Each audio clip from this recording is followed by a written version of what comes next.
Continuamos entonces, ahora nos acompaña otro destacado procesalista, el doctor Roland Arasi, que es doctor en Derecho y Ciencias Sociales, egresado de la Universidad de Buenos Aires, es presidente de la Fundación Estudios Superiores e Investigación, que es la Fundesi, ex juez de la Cámara de Apelación en lo Civil y Comercial del Departamento Judicial de San Isidro, provincia de Buenos Aires, es profesor titular consulto en la Facultad de Derecho de la UBA, es profesor honorario de la Universidad Nacional del Noroeste y la Universidad de San Antonio Abad de Perú, es profesor extraordinario de la Universidad Notarial de La Plata, presidente honorario de nuestra querida Asociación Argentina de Derecho Procesal, es conferencista en universidades tanto nacionales como extranjeras, autor y coautor en numerosos libros publicados tanto en el país como en el extranjero y en artículos y revistas especializadas. El doctor nos va a hablar sobre principios procesales en el Código Civil y Comercial de la Nación. Doctor Arasi, puede activar su micrófono y le cedo la palabra para que continúe, y bienvenida. El tema de los principios procesales en el Código Civil y Comercial de la Nación. El término principio, si vamos a hablar de principios procesales o principios en general, tiene muchísimas acepciones. Entonces me parece que lo primero que tenemos que lograr es definir de qué vamos a hablar. Porque muchas veces bajo el mismo nombre hablamos de cosas distintas. Entonces, yo no digo que la interpretación que yo voy a dar sea mejor, ni peor, ni que otra, pero quiero que sepan a qué me voy a referir cuando digo principio, porque principio, todo el mundo habla de principio, hasta Groucho Marx dijo una broma que a pesar de los años y de el tiempo que pasó, todavía se sigue repitiendo cuando dijo: yo tengo estos principios, pero si no les gusta tengo otros. O sea que es un término que se utiliza muy comúnmente. Mire, basta ver el diccionario de la Academia. Si nosotros miramos en el diccionario de la Academia Española, vamos a ver 11 acepciones del término principio. Desde el inicio de una cosa, de una persona, hasta las normas de conducta de la persona. O sea, fíjese que significaciones diferentes. También se usa el término principio en lógica, se usa el término principio en ética. Entonces, definamos a qué nos vamos a referir. Ya yendo al campo del derecho, Gennaro Carrió también nos da 9 acepciones del término principio e incluye ahí la división de poderes, la independencia de los jueces, etc. Y todos los autores, entre ellos Wayne Miller o Peirano, que se han ocupado de los principios, dan significados distintos. Inclusive Gossaini intentó diferenciar los principios de las reglas y de las garantías constitucionales. Entonces, definamos qué entendemos por principio. Debo hablar de principios en un código. Si nosotros consideramos que un código es un sistema, y acá también me voy a meter en un tema complicado, porque también el término sistemas se aplica de distintas maneras, y ahora se fue nuestro amigo Jorge, que él tiene un libro sobre los sistemas y define lo que son los sistemas, en especial los sistemas cautelares. Bueno, si nosotros decimos que un código es un sistema, ¿por qué es un sistema? ¿Qué es un sistema? Bueno, para nosotros un sistema es un objeto compuesto cuyos componentes deben actuar coordinadamente para una finalidad común. Entonces, los títulos, los capítulos, los artículos del código son los componentes que deben actuar coordinadamente para formar un sistema, que es un código. Un código no puede ser dispar en su regulación en cada uno de los artículos. No se pueden contradecir entre sí. Tienen que seguir un orden, tienen que seguir unos principios. Y el Código Civil y Comercial tiene una cantidad de principios procesales. Ya el artículo 1, 2, 3, es decir, los primeros artículos del Código ya nos están dando ciertos principios.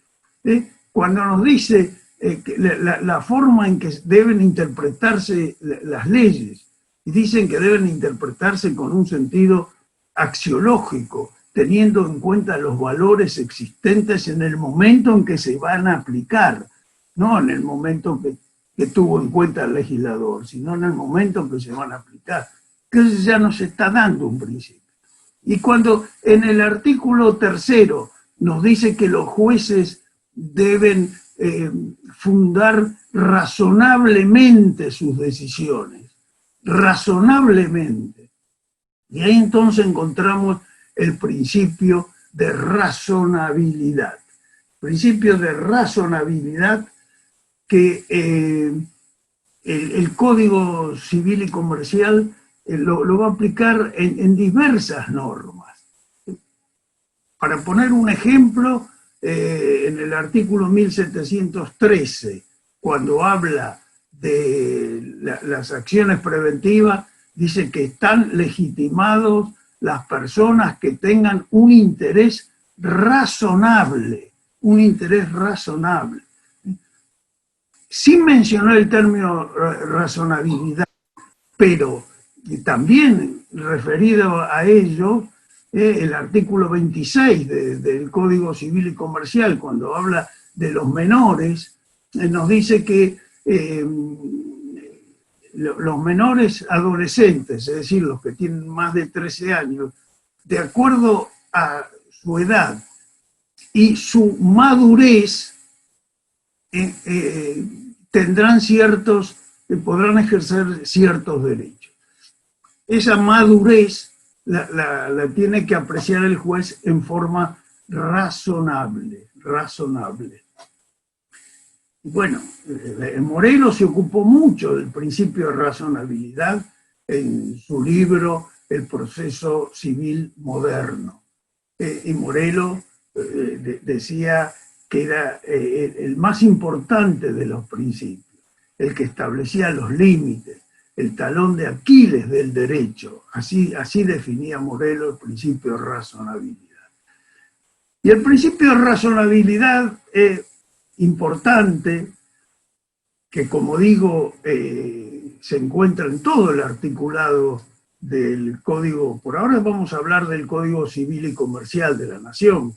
Después vamos a referirnos a los códigos procesales, ¿verdad?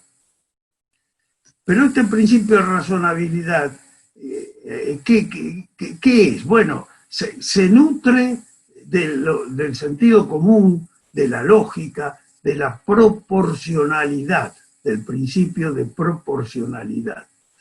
Entonces, todo esto configura este principio de razonabilidad. Después el Código Civil y Comercial continúa hablando de otros principios. El artículo 9, por ejemplo, el principio de buena fe. El artículo 10, cuando sanciona el abuso del derecho.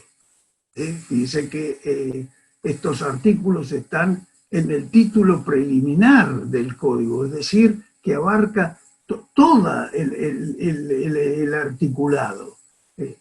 Antes, si bien se encontraba en el Código de Vélez el principio de buena fe, estaba limitado a los contratos, y a los contratos deben cumplirse, interpretarse de buena fe. Pero ahora está en la parte general, en el título preliminar, abarcativo de todos los derechos. Y lo mismo pasa con el abuso del derecho, que antes se refería en el artículo 1071, después de la ley 1711, se refería exclusivamente a los actos ilícitos. Ahora es un principio general que también se debe aplicar en el derecho procesal. Después, cuando habla específicamente de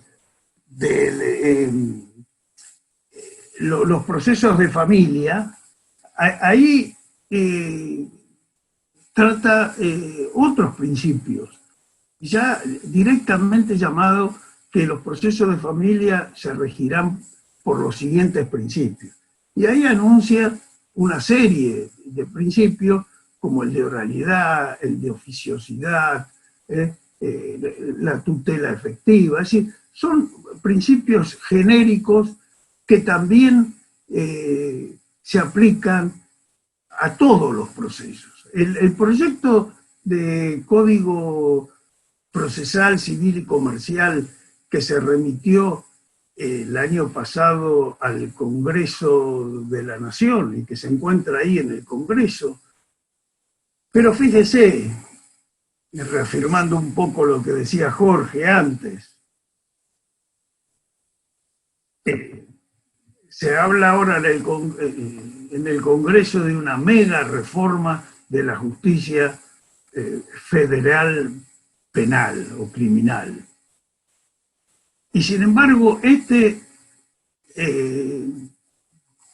proyecto que se remitió el año pasado, que no significa mayor presupuesto, sino que significa agilizar el proceso civil y comercial, que es el proceso que interesa a toda la gente, y que en general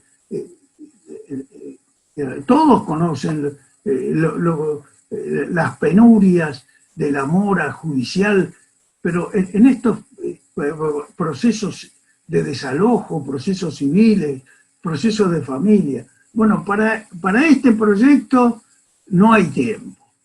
No hay tiempo de tratarlo por la pandemia, por eso son las paradojas a veces que se dan en nuestros sistemas políticos.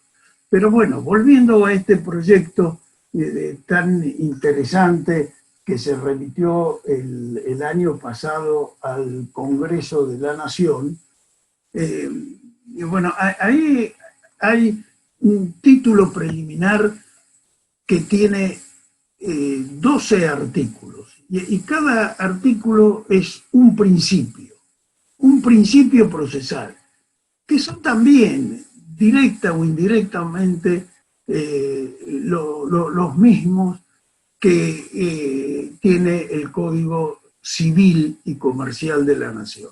Este proyecto también nos habla de oralidad, de tutela efectiva, de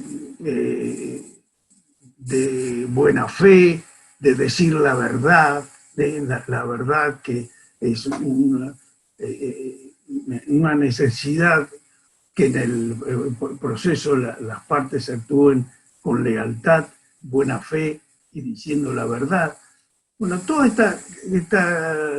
estos principios están insertos en el proyecto de Código Procesal, Civil y Comercial que se encuentra en el Congreso de la Nación, que tendrá, como toda obra humana, podrá mejorarse, tendrá cuestiones que quizás merezcan ciertas modificaciones.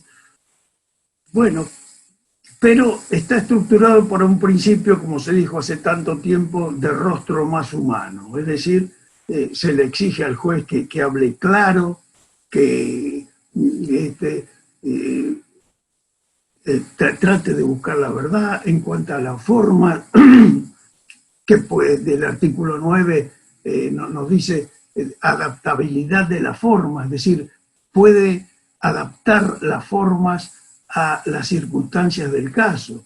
No solo las formas, puede adaptar también el proceso, porque si bien se marcan determinados procesos, proceso por audiencia, el proceso urgente, etcétera, etcétera, después el artículo 401 nos dice, desde el proyecto me estoy refiriendo, nos dice que el juez, atendiendo las circunstancias del caso, puede permitir que se tramiten por otro tipo de proceso que resulta más conveniente en esas circunstancias. Bueno, entonces definamos los principios como aquellas pautas generales que se aplica en un sistema que en este caso sería un código civil y comercial, un código procesal, pautas generales que nos sirven también de interpretación de las normas y nos sirve también para suplir omisiones legislativas. Vamos a poner un ejemplo simple.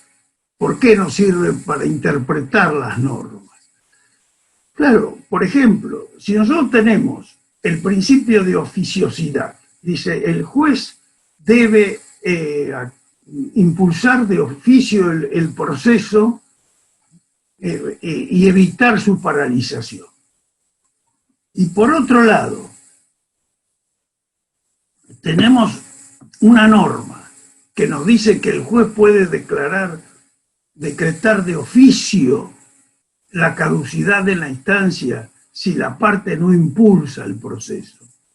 Entonces este principio que está en la primera parte del proyecto nos va a permitir dar una interpretación a esta posibilidad que tiene el juez de caducar de oficio la instancia. Porque si él tiene, por un lado, el deber de impulsar el proceso, porque lo dicen los principios generales, ¿cómo interpretamos esta posibilidad de la caducidad de oficio de la instancia?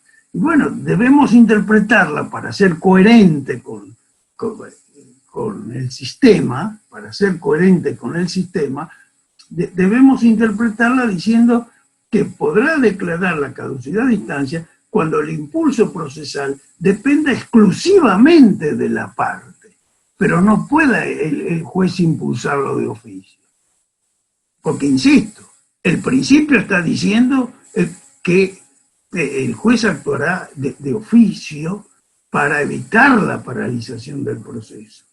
Entonces, actúa de oficio, pero puede decretar de oficio también la caducidad de la instancia. Ese es un simple ejemplo sencillo, nada más para que nos demos cuenta la importancia de estos títulos preliminares y de estos principios, ¿sí? Que nos dan las pautas también de interpretación y nos permite un sistema coherente. En este caso, dirigido a una finalidad. ¿Cuál es la finalidad? Que se solucione un conflicto de la forma más rápida y más justa posible. Hay principios que vienen impuestos por la Constitución o por leyes, o por normas, mejor dicho, por normas supralegales. Principios que vienen de tratados internacionales y de la propia Constitución Nacional. En estos principios, el legislador no puede apartarse de ellos, no puede apartarse de estos principios, porque hay leyes de jerarquía superior que exigen que esos principios se respeten. Bueno, desde el punto de vista del derecho constitucional, ahí tenemos, por ejemplo, el principio del juez natural, el principio en materia penal de que no se puede juzgar si el hecho no está tipificado por una ley anterior al hecho del proceso. bueno, estos principios constitucionales. Ahora, desde el punto de vista estrictamente procesal, ¿cuáles son los principios que ya vienen impuestos al legislador?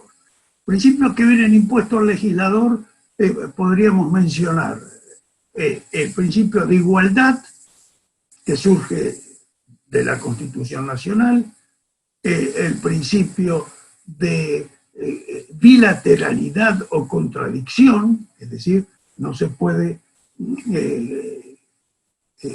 condenar sin haber oído a las partes, y el principio de congruencia. Estos principios vienen impuestos y el legislador no puede optar por otros principios. Estos principios entonces limitan la facultad del legislador. Ahora, hay otros principios donde el legislador puede optar por este o por su opuesto. Así, por ejemplo, el principio de oralidad puede optar por el principio de oralidad o el principio de la escritura. El principio de, como dije antes, de oficiosidad. El proceso es totalmente dispositivo o el juez o es con ese principio de oficiosidad donde el juez puede ir más allá de lo que las partes solicitan o proponen. Entonces, son principios generales donde el juez puede optar por uno o puede optar por otro principio. Ahora, lo importante en todo esto, después quería referirme a un principio que realmente no entiendo lo que se quiso decir, ¿no? No sé si ustedes conocen el proyecto, bueno, acá se divulgó, ahora se debería divulgar más en todo el país, porque es un principio que se aplica a todo el fuero federal civil y comercial, o sea que las provincias también se van a ver afectadas por este código si algún día se sanciona. Hay un artículo, creo que es el artículo 12 del proyecto, que dice el principio de no exigibilidad de otra conducta. No sé si alguien sabe lo que se quiso decir. No exigibilidad de otra conducta. Yo, como tenía que preparar esta conversación con ustedes, dije, bueno, hubiera estado más tranquilo si sabía que no se podían hacer preguntas, ¿no? Pero digo, si alguien me llega a preguntar qué es el principio de no exigibilidad de otra conducta, bueno, me gustaría saber qué contestarle. Y entonces leí a algunos autores que han escrito sobre esto, o han tratado de explicarlo, y en realidad de lo que se trata es del principio de razonabilidad. No exigibilidad de otra conducta, es decir, aplicar las normas de acuerdo con el principio de razonabilidad. Me parece que el código que de entrada está exigiendo que se hable con un lenguaje claro, que el juez se exprese teniendo en cuenta que el destinatario de su sentencia es el litigante, la persona común, que tiene que entender por qué el juez llega a esa conclusión. Hay sentencias que para saber si uno triunfó o fue derrotado, tiene que fijarse a quién se le impuso las costas. Porque uno dice, bueno, si me impusieron las costas a mí será porque perdí, porque de la lectura de la sentencia no se puede entender lo que quiso decir el juez. Entonces el juez tiene que hablar con lenguaje claro. El código, por un lado, dice esto, ahí está faltando a lo que nosotros definimos como principio, que es que sea coordinado, que sea un sistema coherente, porque por un lado exige a las partes, al juez, un lenguaje claro, y por otro lado vemos, por ejemplo, en este caso, no exigibilidad de otra conducta. En otro caso, se sigue hablando del rechazo in limine, por ejemplo, que quizás podría decirse el rechazo de entrada. Se menciona ahora la revocatoria in extremis.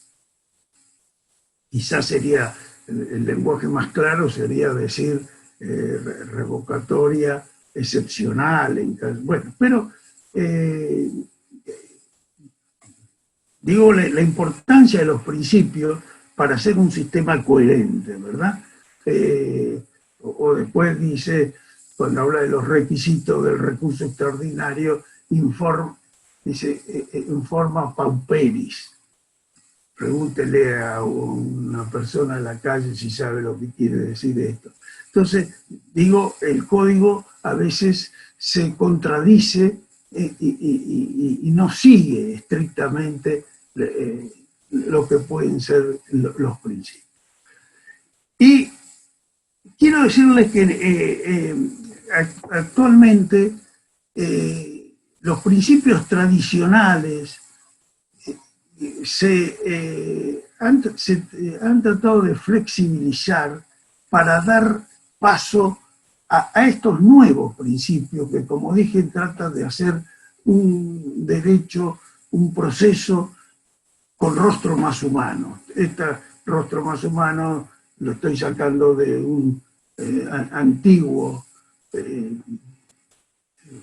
congreso internacional que se pedía eso. Rostro más humano, donde las partes se expresen en forma coloquial, que el juez conozca las partes, que las partes se enfrenten al juez y a la parte contraria, es decir, cambiar totalmente los paradigmas del proceso. Entonces, para eso se han acentuado otros principios y se han flexibilizado los que vamos a decir son principios tradicionales. Así, por ejemplo, se acentúa el principio de colaboración procesal. Es decir, la colaboración procesal significa esencialmente que las partes no entorpezcan la marcha del proceso con peticiones dilatorias o totalmente improcedentes, con el solo fin de dilatarlo. Colaborar para que el proceso llegue a su fin y que haya esa tutela efectiva de la que tanto se menciona en las leyes, en los tratados internacionales, etc. Pero los principios tradicionales se han flexibilizado. Vamos a ver cómo, ¿no? Por ejemplo, el principio de congruencia. El principio de congruencia, los fallos han flexibilizado este principio. Ustedes saben que el principio de congruencia es que el juez debe fallar exclusivamente sobre lo que las partes han planteado. Ni más ni algo distinto a lo que se ha propuesto el actor y las defensas del demandado. Sin embargo, este principio se ha flexibilizado por razones de dar privilegio a otros derechos que tienen jerarquía superior en ese caso concreto. La flexibilización del principio de congruencia se han dado en distintos fallos judiciales. Bueno, la Suprema Corte de la provincia de Buenos Aires ha sido ejemplo de tratar de flexibilizar el principio de congruencia para lograr una solución más justa a la cuestión que se debate. Fíjese, hay dos fallos de la Corte provincial, o sea, la Suprema Corte de la provincia de Buenos Aires, que podemos mencionar como paradigma de esta flexibilización. En un caso, había un accidente ferroviario, Carrizo contra Tejada, que una persona que pasa imprudentemente, cruza un paso a nivel en forma totalmente imprudente, pero era un paso a nivel que no tenía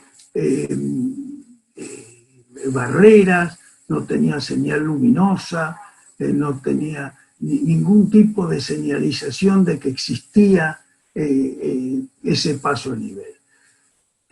Pero el actor que pide daños y perjuicios por lo que le ha ocasionado un accidente ferroviario, venía con un alto grado de alcohol en sangre, tenía más de 2 gramos de alcohol en sangre, era un lugar que él conocía que había paso a nivel porque vivía a pocas cuadras de allí, o sea que pasaba reiteradamente y sabía, o sea que en el caso particular se termina rechazando la demanda, se rechaza la demanda, pero el tribunal de oficio inicia, ordena a la concesionaria del ferrocarril a que tome las medidas necesarias de seguridad, porque si bien este accidente ocurrió por imprudencia de la parte, se advirtió durante el transcurso del proceso que existía peligro para que otra persona, sin actuar temerariamente, sufriera un accidente grave. Entonces, fíjese, esto lo hizo saltando el principio de congruencia. Hay otros casos que por razones de tiempo no voy a poder señalar. Después el caso que todos conocemos, porque tuvo gran repercusión mediática, lo hemos visto en los diarios, en la televisión, es el caso de la jueza de Tucumán, donde un padre que se decía padre biológico se presenta después de varios años de que otra persona ha reconocido a ese menor, que creo que en ese momento tenía 12 años, ya tenía 12 años de edad, era una niña de 12 años, y vivió 12 años con el padre que la había reconocido, y se impugna ese reconocimiento. El demandado, que fue quien reconoció a la menor y vivió 12 años como padre del menor,